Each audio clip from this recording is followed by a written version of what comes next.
Grassroots supporters can learn from what we had back in the 1930s under President Roosevelt, when we had a Great Recession. People got involved. FDR said to them, I can't do this on my own. You've got to lead. And when the people lead, the leaders will follow. And that's what Gandhi said, right? And it was true. So Roosevelt, FDR, the President Roosevelt said to the people of America, I can't do this on my own. Congress has to do it, but you have to make Congress do it. So you got people activated, a lot like Bernie Sanders is doing right now. I met Bernie about 8 months ago in May, before he even announced his presidential candidacy. I had the privilege of giving a copy of my book to him, Dollar Democracy, with Liberty and Justice for Some, How to Reclaim the American Dream for All. When I gave him the book, he was very cordial and said, I'll take a look at this, Peter. And then, next thing you know, that book, it's been actually, his campaigns have said that he's supporting the ideas in the book. And the book, it really deals with these empowerment, how we can empower people. And what I'm trying to say here is that once we do this, once we get out there as people and look at the past and see how it was done in the past, because FDR was able to bring in the New Deal to overcome the Great Depression.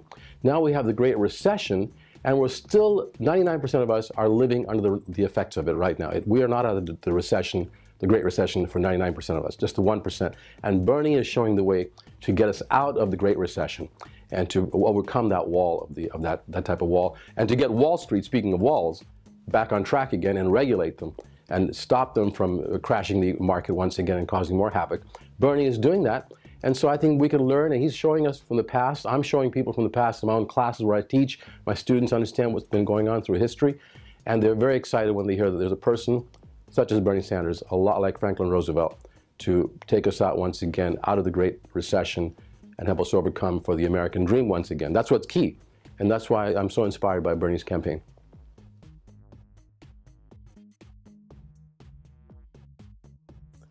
Well, my passion has to do with providing equal opportunity for everyone in this country and ultimately the world, but especially in America, where the gap between rich and poor has been growing tremendously, and that cuts out the ability of people to become fully developed in their human potential. That's my passion, to give opportunity and equalize some of the results as well, because you can't have a country in which the top people are making 400 times the income of the working people, which is the bulk of the population. And how did I get into politics? I was a psychology major in college, actually. My dad was a psychologist and a chemical dependency counselor, and he was a person who was into a lot of social work. My mom was a special ed teacher, and therefore they both had a lot of compassion for other people. And that more or less, I think, came into my being and my self-concept. And I saw their lives. They walked their talk. They lived their talk. And they helped people in India. My parents were immigrants from India, and they worked in the villages of India to give away their services for free. And I saw how they helped other people less fortunate.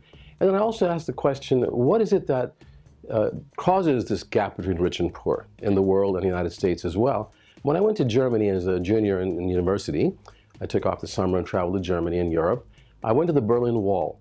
When I got there, I decided I'm going to cross the wall and go on the other side in East Germany to see what's going on, how people live there, and how this wall, this massive wall, wider than this building, could divide the same people who have the same language, the same cultural background. How could they be divided like this between East Germans and West Germans? And I went across the wall, and when I got across the wall, guess what? There were thousands on the sidewalks, thousands of people there, waiting to see Fidel Castro in a motorcade. I was very fortunate because the people were out in the street, and I could talk to them. So I met them, I asked them how they lived, what they thought of life there. And most of them were very happy that they had the social benefits, such as free health care, free tuition, individually free, that is, and all the other things they needed, amenities for basics, and housing. But they did not have the total freedom of speech or conscience. They could, of course, go to church and worship, but they couldn't speak too much about things that they wanted to. And so when I went back across, I made a lot of friends there, by the way. I went to a lot of restaurants with them and some bars and had a few drinks with them. And it was fun drinking, East German drinks, and people opened up and they told me their lives and what it was like. And when I went across back to West Berlin that evening, I started thinking, what is it that brought this wall up? How did it divide these folks? And how can we reduce and bring down the walls in life for many groups? The wall between rich and poor, the wall between men and women, the wall between different ethnicities. And that's what I see Bernie Sanders doing.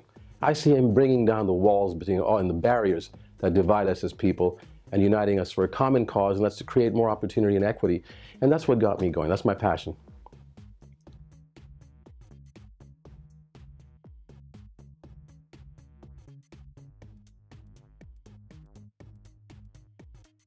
One of the top priorities is education and funding of it and making it affordable. And I love the fact that Bernie has actually said he's going to make it free of individual charge, as it should be. And we had that in California. So education was free in California in 1960, all the way to the 1980s under the Master Plan for Higher Education, brought in by both parties. It was bipartisan. Governor Pat Brown, Clark Kerr, and Republicans also supported it to ensure that our young people will have a chance to get a start in life by being able to fulfill their full human potential, by being able to go to college, study hard, and get a degree in 4 years, and go on to grad school if need be, without any debt, without any extra cost and burdens and barriers and walls to climb over. That's what Bernie believes in, and he has guaranteed he's the first presidential candidate to come up with this proposal for a totally free, tuition-free education system, which should be a priority today given our situation in the world and our competitiveness. We are lacking in that. I mean, China and India are producing millions of engineers and scientists every year.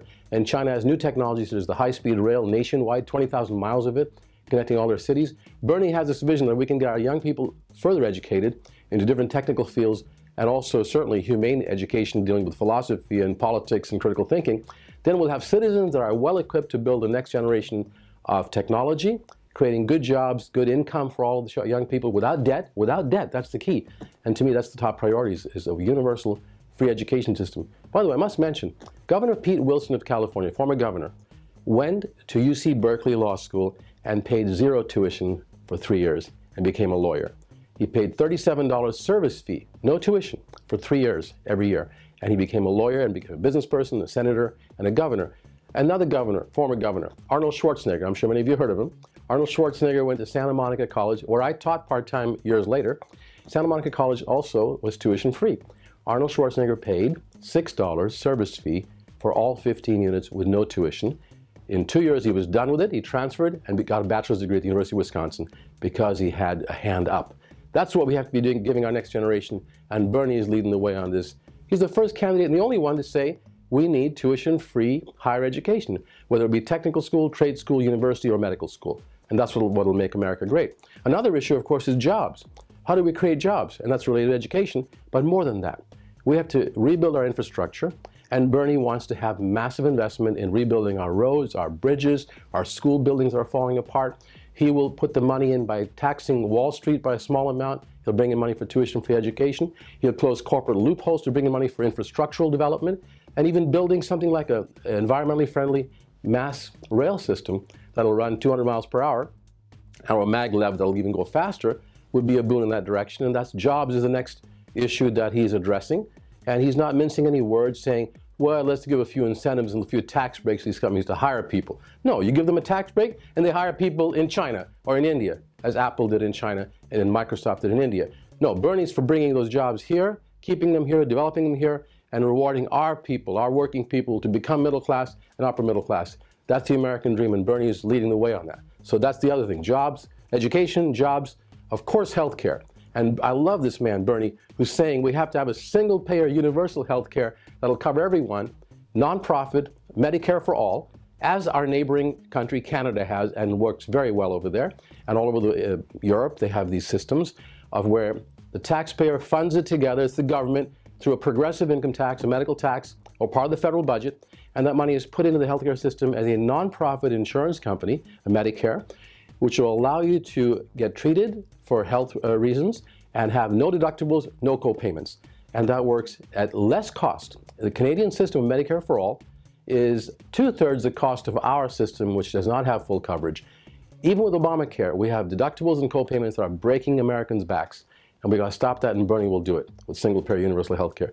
Those three issues, education, jobs, and health care. If we get a head start on those things and accomplish them in the first few years Bernie's in office, then, and we need a Congress, by the way, that'll support him. We need to have a non-corporate Congress that is not bought by these lobbyists.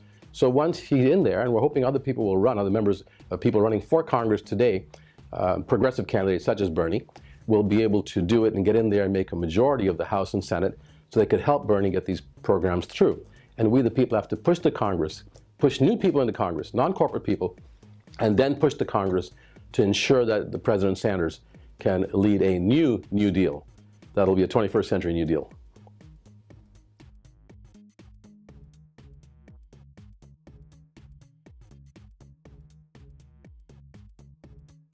First and foremost, we have to get those who are not voting in America to know that this is a tool. Voting is a tool.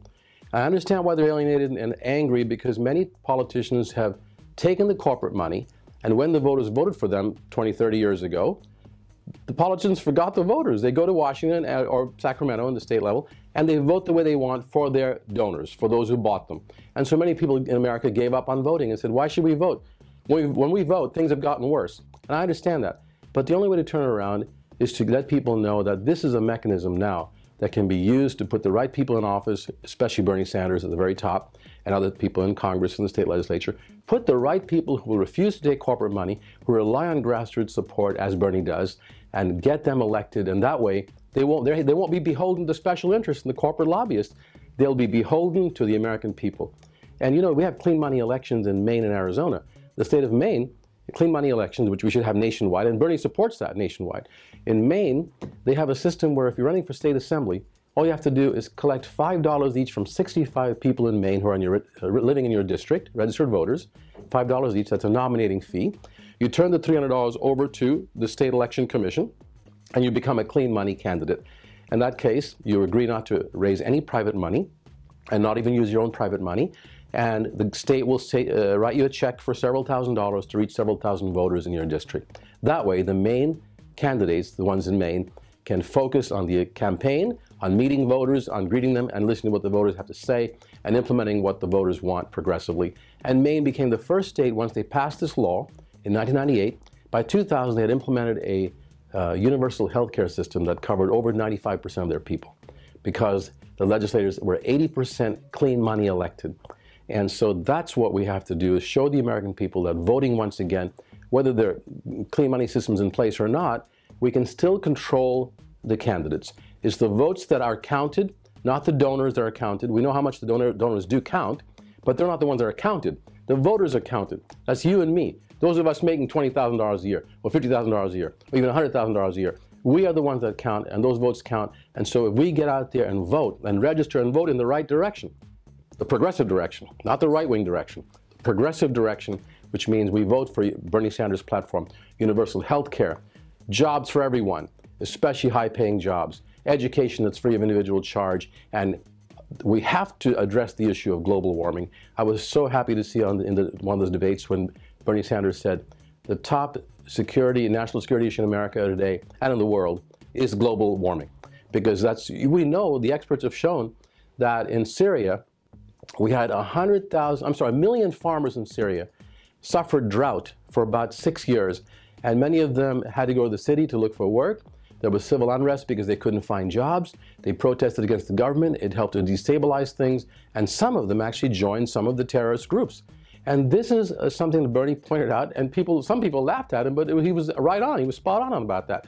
So global warming is an issue we have to address as well, and that's where you have to show the American people, if we don't vote, we're going to lose everything. And the world will be affected, because this is still the largest economy in the world. It's still a country that has many great ideals that the world likes to see.